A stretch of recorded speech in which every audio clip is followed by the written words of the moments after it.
Hello, welcome back to MFWoodShop. Today we're going to change out this big chuck for this keyless smaller chuck. Let me tell you why.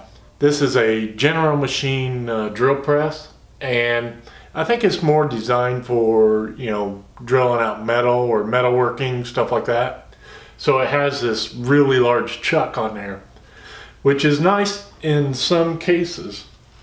But when you want to put a 16th inch drill bit in this big chuck, it just simply doesn't hold it. In fact, the smallest drill bit that it will accept is 13/64, which a lot of times I drill smaller, sometimes 1/8 inch holes, 3/16, whatever. So that's one reason I want to change to a smaller chuck. But while I'm changing the chuck, I also want a keyless chuck. And that's what this is. It's a 1/2 inch drill chuck. It's keyless. It's a Morse Taper 3, which is what this drill press is. And it says so right on the side of the machine. So when I take this out, this should fit right in. So let me show you how to take this out. All right, so it's going to be kind of hard getting my tripod and everything in here. So I'm just going to have to, kind of wiggle the camera and do what I need to do to show you. So you bring the quill down, and right through there you can see a little passage, or a little slot basically. And within that slot, all you have to do is use a little wedge. So you jam that wedge in there, give it a couple whacks with the hammer, and the quill the chuck just falls right off. So let's give this a go. Bring down the quill. I got my little wedge that I made. Shove it in that little slot. And should be able to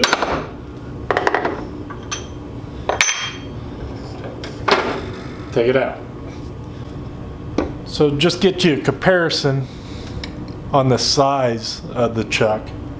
I'm taking out this big old honking thing that really just doesn't suit my needs for the wood shop.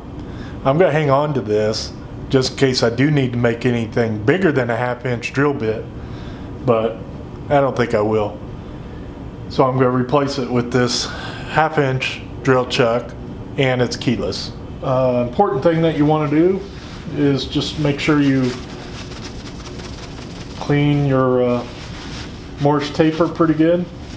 I just got a little mineral spirits on my rag here.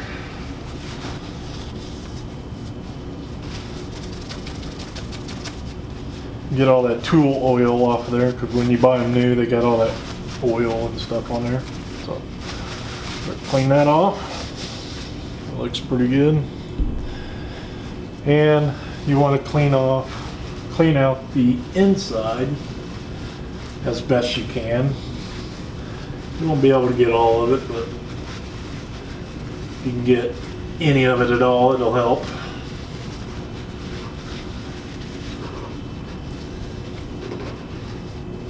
Shove it in there and give it a little twist. That's pretty dirty.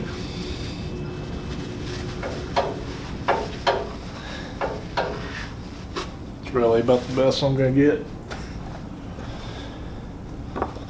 So I just got a little block here. I'm going to put my quill in. The flat part here I'm going to line up with that slot I showed you earlier.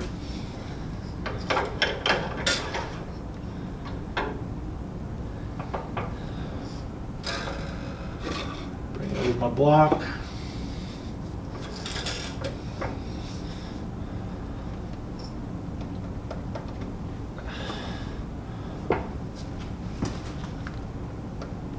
And give a good press.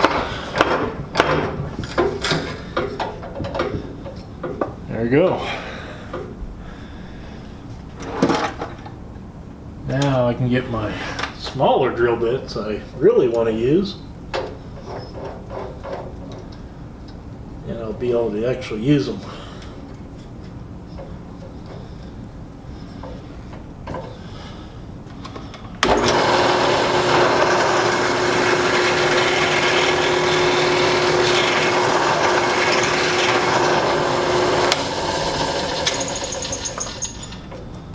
Perfect.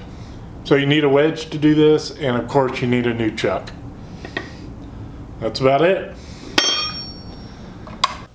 So this was a very, very simple process. It's actually a lot easier than I thought it was, and it was made possibly by a simple tool that I made.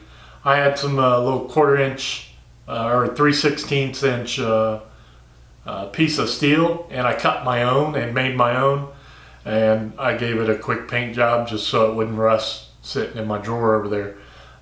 You don't have to paint it. You don't even have to make it. You can buy these. I'll put a link in the description for drill press wedges, and I'll put a link in the description for the quill that I use, or I'm sorry, the chuck that I use that's keyless. That's a 1/2 inch keyless chuck is what that is, and my drill press takes a Morse taper 3.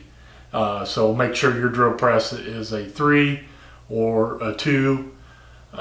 Just buy whatever your drill press is. It's a very, very simple process, and I don't have to mess with the keys anymore.